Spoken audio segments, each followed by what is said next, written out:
Assalamualaikum warahmatullahi wabarakatuh. Berjumpa lagi bersama saya, Dian Revilia Wahyuni, SPD dari Negeri SD 064 Sukasari 2 Sarolangun, Jambi. Izinkan saya memaparkan modul 3.1.A.9 tentang pengambilan keputusan berbasis nilai-nilai kebajikan sebagai pemimpin. Tugas koneksi antar materi. Saya berada di kelas A705 Jambi, di mana pengajar praktik saya Ibu Gusti Ayu Saputri MSI dan fasilitator saya Bapak Dwi Haryanto. Dan saya sendiri sebagai calon guru penggerak Angkatan 7 Sarolangun. Tujuan khusus yaitu calon guru penggerak membuat kesimpulan atau sintesis dari keseluruhan materi yang didapat dengan beraneka ragam cara dan media.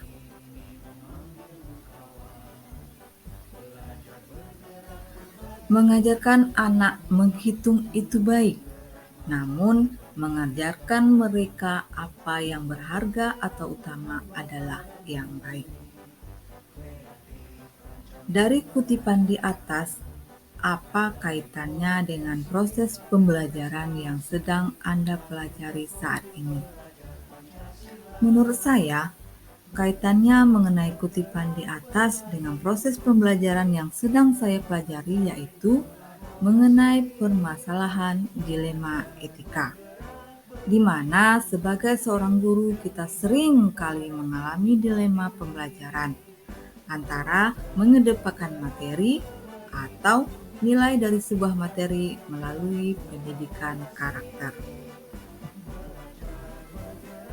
Selanjutnya, bagaimana nilai-nilai atau prinsip yang kita anut dalam suatu pengambilan keputusan dapat memberi dampak pada lingkungan kita?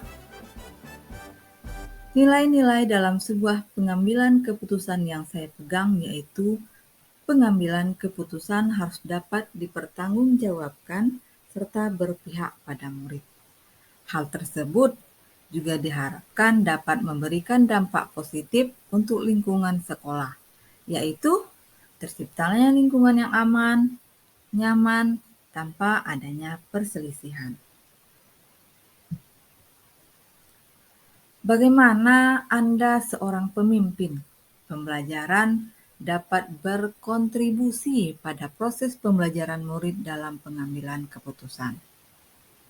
Sebagai seorang pemimpin pembelajaran, maka kita harus menuntun siswa untuk tumbuh dan kembang sesuai dengan kodratnya, sehingga kita akan mendapatkan kebahagiaan melalui merdeka belajar.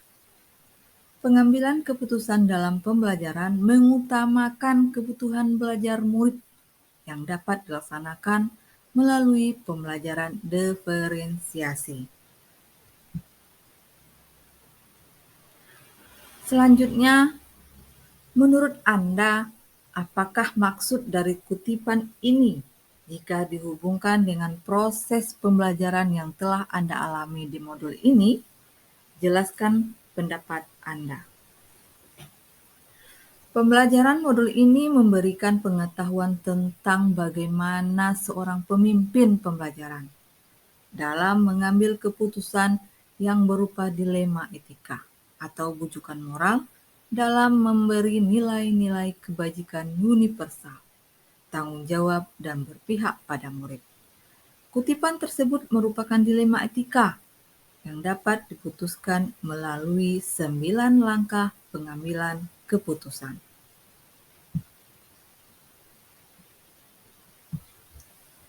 Pertanyaan yang pertama, bagaimana filosofi Ki Hajar Dewantara dengan Tratap Triloka memiliki kaitan dengan penerapan pengambilan keputusan sebagai seorang pemimpin? Jawabannya adalah ing ngarso sungtolodo, artinya menjadi tauladan pemimpin contoh kebajikan, patut ditiru, atau baik untuk dicontoh orang lain. Ing Madya Mangunkarso, yang artinya memberdayakan kekuatan, kemampuan, tenaga untuk memperbaiki kualitas diri mereka. Terakhir, Tutwuri Handayani, artinya mempengaruhi, memelihara kebajikan serta kualitas positif agar orang lain bertumbuh maju. Pertanyaan yang kedua yaitu, bagaimana nilai-nilai yang tertanam dalam diri kita berpengaruh kepada prinsip-prinsip yang kita ambil dalam pengambilan keputusan. Salah satu nilai kebajikan universal yang menjadi barometer dari nilai-nilai kebajikan yang lain yaitu tanggung jawab. Sebuah keputusan yang diambil harus dapat dipertanggungjawabkan. Melalui sikap tanggung jawab dalam diri, sebuah keputusan yang kita ambil akan mencerminkan bagaimana prinsip diri kita berdasarkan 3 prinsip pengambilan keputusan, sehingga mendorong mewujudkan well-being dalam ekosistem pendidikan. Pertanyaan yang ketiga, bagaimana materi pengambilan keputusan berkaitan dengan kegiatan coaching atau bimbingan yang diberikan pendampingan atau fasilitator dalam perjalanan proses pembelajaran kita, terutama dalam pengujian pengambilan keputusan yang telah kita ambil. Apakah pengambilan keputusan tersebut telah efektif? Misalnya, ada pertanyaan-pertanyaan dalam diri kita atas pengambilan keputusan tersebut. Hal-hal ini tentu bisa dibantu oleh sesi coaching yang telah dibahas pada materi sebelumnya. Jawabannya, salah satu tujuan kegiatan coaching yaitu menggali lebih dalam lagi potensi yang dimiliki oleh seseorang guru. Melalui proses coaching akan terjadi pengambilan keputusan yang mengarahkan pada hal-hal positif, yang artinya keputusan-keputusan yang diambil berpihak pada murid. Melalui kegiatan coaching ini, pengambilan keputusan yang diambil berdasar dari potensi yang dimiliki oleh seseorang, sehingga keputusan tersebut dapat dipertanggungjawabkan yang akan mendorong terwujudnya well-being dalam ekosistem sekolah. 4. Bagaimana kemampuan guru dalam mengelola dan menyadari aspek sosial emosionalnya akan berpengaruh terhadap pengambilan suatu keputusan, khususnya masalah dilema etika. Kemampuan guru dalam mengelola dan menyadari aspek sosial dapat sangat berpengaruh terhadap pengambilan suatu keputusan. Khususnya dilema emosional sangat berpengaruh terhadap pengambilan suatu keputusan. Guru yang memiliki kesadaran diri yang baik akan pasti menunjukkan integritas dan kejujuran dalam pengambilan keputusan. Memiliki kemampuan untuk mengelola emosi, pikiran, dan perilaku diri secara efektif dalam berbagai status dan untuk mencapai tujuan serta aspirasi. Kemampuan untuk memahami sudut pandang dan dapat berempati dengan orang lain, termasuk mereka yang berasal dari latar belakang, budaya, dan konteks yang berbeda. Kemampuan untuk mengambil pilihan-pilihan membangun berdasarkan atas kepedulian, kapasitas, dan konsekuensi dari berbagai macam tindakan dan perilaku untuk kesejahteraan psikologis diri sendiri, masyarakat, dan kelompok. Pertanyaan yang kelima yaitu bagaimana pembahasan studi kasus yang fokus pada masalah moral atau etika kembali kepada nilai-nilai yang dianut seorang pendidik. Jawabannya, pada pembahasan studi kasus yang berfokus pada masalah moral atau etika, nilai-nilai yang dianut sebagai seorang pendidik yaitu kebenaran, keadilan, kebebasan, persatuan, toleransi, tanggung jawab, dan penghargaan. Dengan berpegang teguh pada nilai-nilai tersebut, maka sebuah keputusan yang diambil diharapkan dapat dipertanggungjawabkan sesuai dengan prinsip berpusat pada peserta didik, serta mendorong terwujudnya iklim pendidikan yang baik di sekolah. Pertanyaan yang keenam yaitu bagaimana pengambilan keputusan yang tepat tentunya berdampak pada terciptanya lingkungan yang positif, kondusif, aman, dan nyaman. Jawabannya, dengan menjalankan prinsip Among Ki Hajar Dewantara dan pola pikir inquiry apresiasi diharapkan mampu menjalankan peran-perannya. Menjadi pemimpin pelajaran juga berarti menjadi pemimpin yang mengaruh perhatian penuh pada komponen pembelajaran. Proses belajar mengajar, refleksi, asesmen yang otentik dan efektif, pengembangan guru, dan lain sebagainya. Guru berperan besar dalam membuat lingkungan yang aman, nyaman, dan menyenangkan. Namun, tetap menantang dan relevan untuk para muridnya.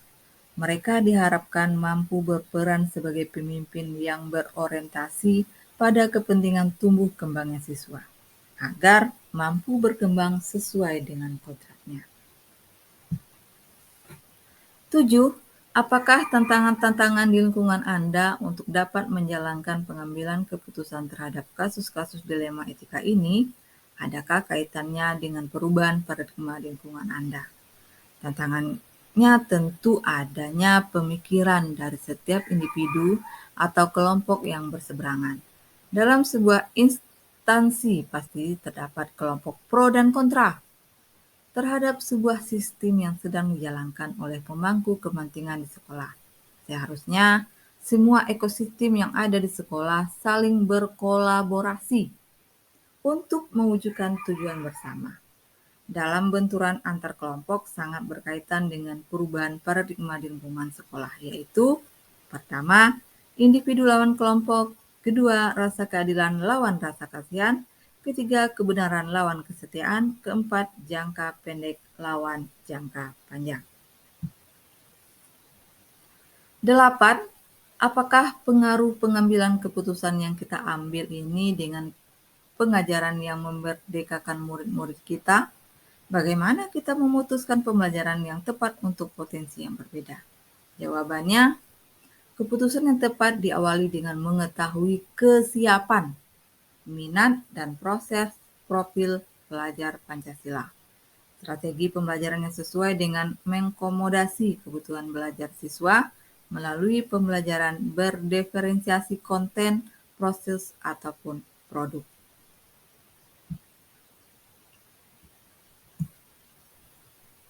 9. Bagaimana seorang pemimpin pembelajaran dalam pengambil keputusan dapat mempengaruhi kehidupan atau masa depan muridnya? Seorang pemimpin pembelajaran sudah seharusnya mengambil keputusan yang bijaksana. Pengambilan keputusan yang bijaksana memperhatikan nilai-nilai kebajikan universal. Tanggung jawab keputusan tersebut harus berpihak pada murid, agar kehidupan masa depan murid terpenuhi dengan baik. 10. Apakah kesimpulan akhir modul yang dapat Anda tarik dari pembelajaran modul materi keterkaitan dengan modul-modul sebelumnya? Kesimpulannya yaitu pengambilan keputusan harus berdasarkan 3 unsur yang ada. Yang pertama, nilai-nilai kebajikan universal. Yang kedua, bertanggung jawab terhadap segala konsekuensi. Dan yang ketiga, berpihak pada murid. Pengambilan keputusan sebagai seorang pemimpin setidaknya harus berpedoman pada filosofi KHD dengan teratap trilokanya, berdasarkan nilai-nilai guru penggerak yang dimiliki, berpedoman pada pembelajaran berdiferensiasi serta sosial emosional, serta memiliki keterampilan coaching yang baik dalam menjalankan langkah-langkah pengambilan keputusan. Sejauh mana pemahaman Anda tentang konsep-konsep yang telah pelajari modul ini, yaitu dilema etika, rujukan moral, 4 paradigma pengambilan keputusan, 3 prinsip pengambilan keputusan, dan 9 langkah pengambilan dan pengujian keputusan? Adakah hal-hal yang menurut Anda di luar dugaan? Ini merupakan pertanyaan yang 11. Adapun jawabannya adalah hal-hal di luar dugaan saya, yaitu apabila sebuah kasus sudah dipahami sebagai pelanggaran hukum, maka Langkah-langkah pengambilan keputusan tidak perlu dilanjutkan karena sudah diuji legal atau hukum yang menyatakan kasus tersebut adalah benar lawan salah atau bujukan moral. Pertanyaan yang ke-12 adalah, sebelum mempelajari modul ini, pernahkah Anda menerapkan pengambilan keputusan sebagai seorang pemimpin dalam situasi moral dilema? Apakah bedanya dengan apa yang Anda pelajari di modul ini?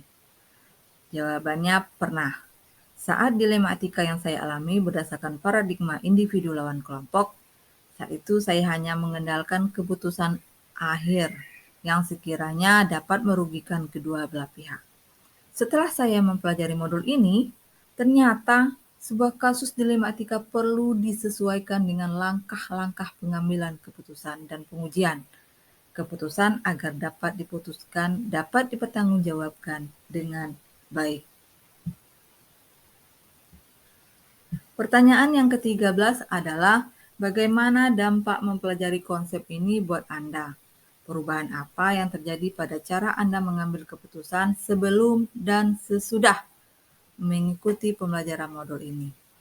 Jawabannya, setelah saya mempelajari modul ini dalam mengambil keputusan, kita sebagai seorang guru tidak serta-merta atas otoritas atau pandangan bahwa kita dapat mengontrol siswa secara penuh. Tetapi, keputusan yang kita ambil harus berdasarkan pada nilai-nilai kebajikan, tanggung jawab, dan berpihak pada murid. Keputusan yang diambil dapat melalui langkah-langkah pengambilan keputusan. Pertanyaan yang terakhir adalah ke-14, seberapa penting mempelajari modul ini bagi Anda sebagai seorang individu dan Anda sebagai pemimpin?